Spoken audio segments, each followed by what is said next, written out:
heal the world, make it a better place for you and for me and the entire human race. There are people dying. If you care enough for the living, make a better place for you and for me. Everybody, I hope you can hear me. I'm out in my food forest, and today I'm going to be working with these two raised garden beds. And what I usually do every year around this time is I harvest all of my mixed greens that I have left, and then I cook them with some meat, some smoked turkey wings, and I also pressure can them. I've given a lot of the greens away, and so now it's time for me to harvest greens and preserve them so that I will have plenty of greens throughout the year. And I don't have to cook them, I just have to heat them and serve them. And the reason why I harvest all the greens out of the garden beds at this time is because these same two beds I'll be growing peppers and tomatoes and herbs like parsley and basil and dill.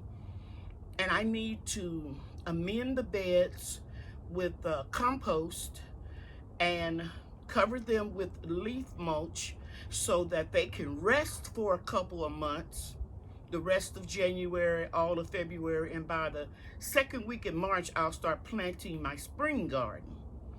And if you look closely at some of the greens, they're getting ready to go to seed because I planted them in August.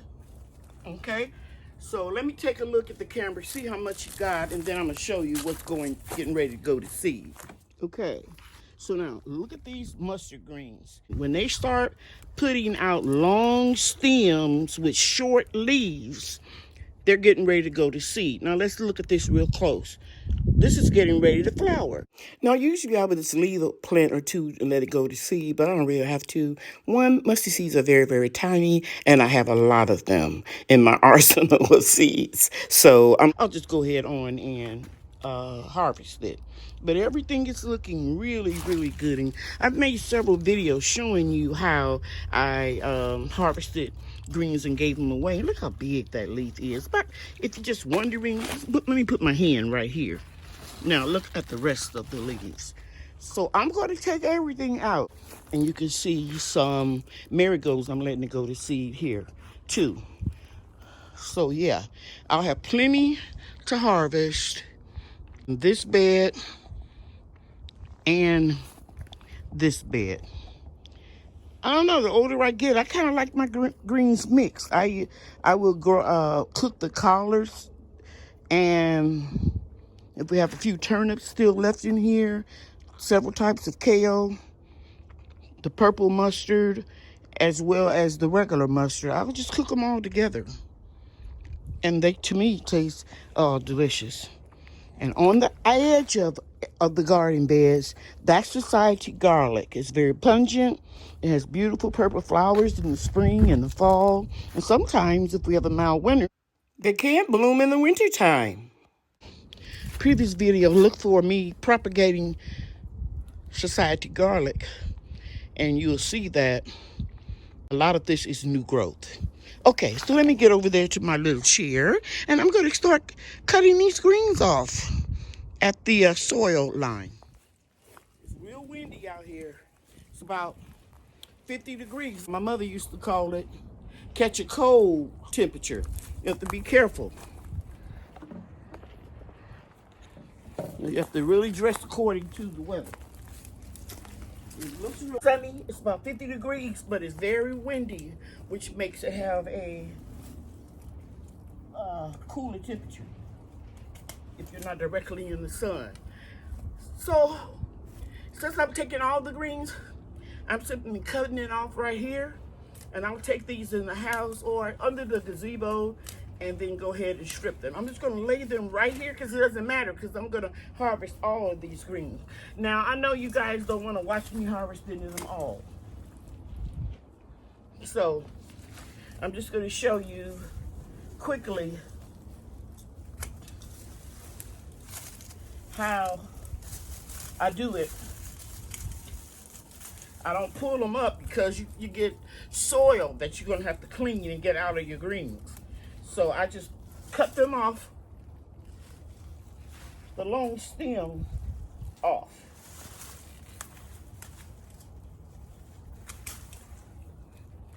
Then when I come back, I would just cut the plants all the way down to the soil, and I leave them there to decompose, to add nutrients right back into the soil.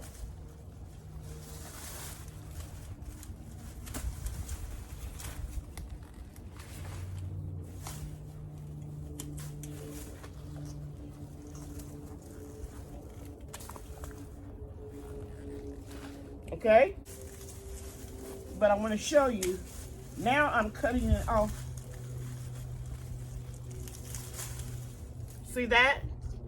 Now I'm cutting all of that off down to the surface of the soil, and this will go, you guessed it, into the compost.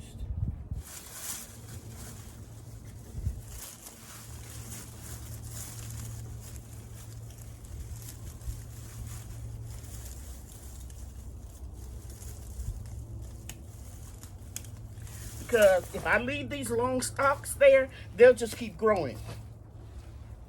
Okay, so now I am going to come closer, and I will get these collards right over here.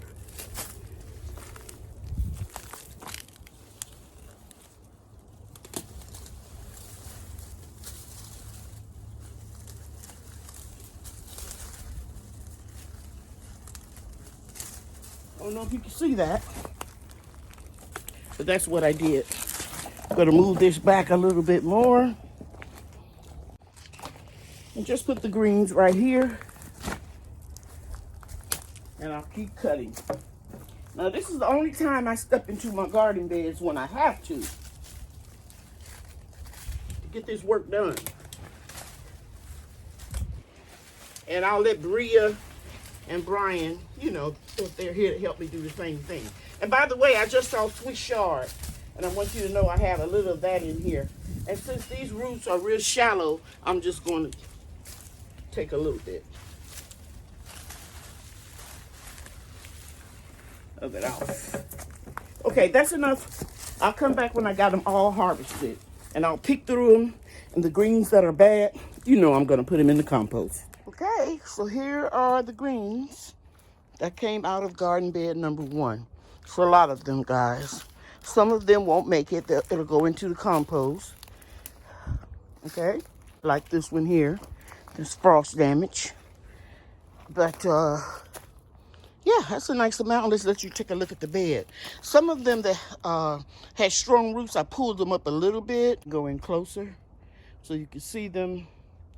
And we'll just let them decay. The reason I pull the thick, strong roots up a little bit is so that they won't keep growing. Okay?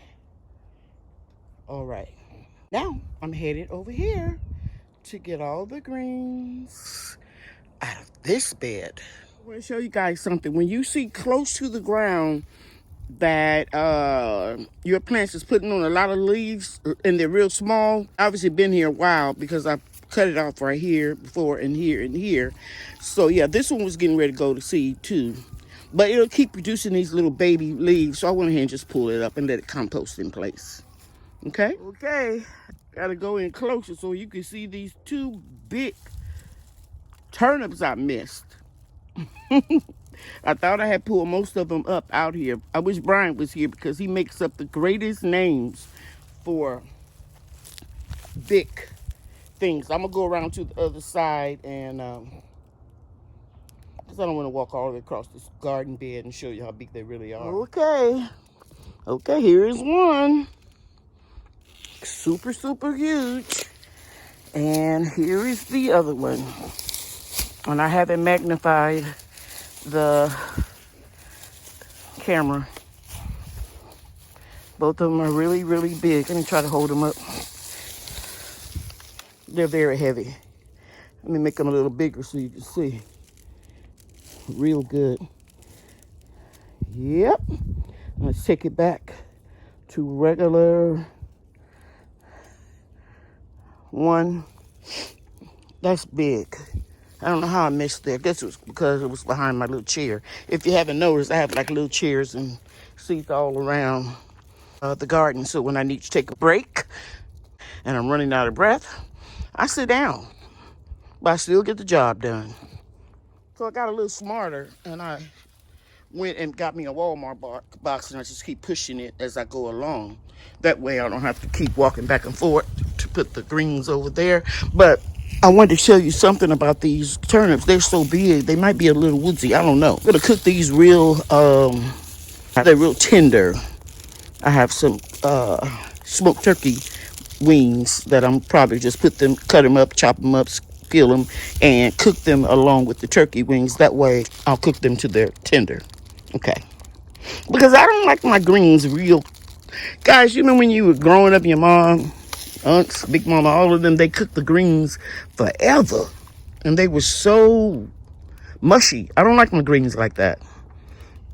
I like the texture when I'm chewing them. I don't like them to feel mushy. I want to, I just cook them till they're just slightly tender. I don't like them overcooked. When you boil them for a very long time, you remove the vitamins. That's a lot of greens. A lot of greens came out of this bed. This bed gets more sun than that bed over there. And so the plants grew more vigorously. I've decided to keep those small, let me go in closer so you can see them, that small cluster of Rainbow Brights Swiss Chard. Because I discovered that I like the little tender Swiss chard chopped up real fine in a salad. So I'm going to leave those here. And these roots were real deep, so I kind of pulled some of them up and I'll just let them rest. Any leaves that you see has frost damage, I don't want to cook those.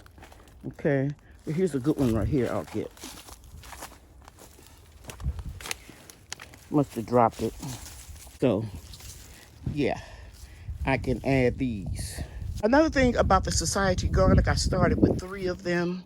I ordered 3 bulbs from eBay and I bought 3 on the clearance rack at Lowe's about 5 years ago. They were $1 and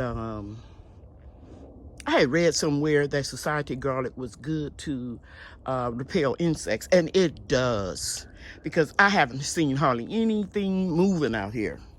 I do know that cold weather can make some of the insects go down deeper into the soil, but as I was pulling these up, I still didn't see hardly any insects. A couple little small, maybe a few white flies. So what I'm going to do within the next few days is I'm going to spray with neem oil and water. I know a lot of people ask me, how do I keep the insects off my plants? And I just do a lot of companion planting. With my strawberries, I companion plant onions. I use basil, rosemary, and parsley around the peppers plants and tomato plants, and everything else. I try to get as many Society garlic bulbs that I can propagate, and yeah, and surround my garden beds with them. Okay, so now I'm gonna go in and wash these. I'm sure you guys know how to do that. The main thing was I kept most of the soil low to the ground. So I kept the soil off of the greens as much as possible, and that makes them easier to wash. So I'll take my pile over here in that box and that one over there. I'll take a break and then I'll start going through them, each leaf one by one, making sure there aren't any bugs in them. And then all I have to do is rinse, because I don't use chemicals, no chemical fertilizers, no pesticides or insecticides. But I do see a couple flying insects around here, because it really hasn't been that cold. I think the coldest we got was maybe 24, I may be wrong, 26 or 24 degrees. We have gotten in this area, Mesquite, Texas, zone 8A, we have had temperatures as cold as 16 degrees. I've been in my home for 30 years. It'll be 30 years in April. And I think that's the coldest weather we've ever received. And so bugs can survive that. They just go down low into the earth. If you like this video, please like, subscribe, and share. The end. Thank you for watching, everybody. Bye now.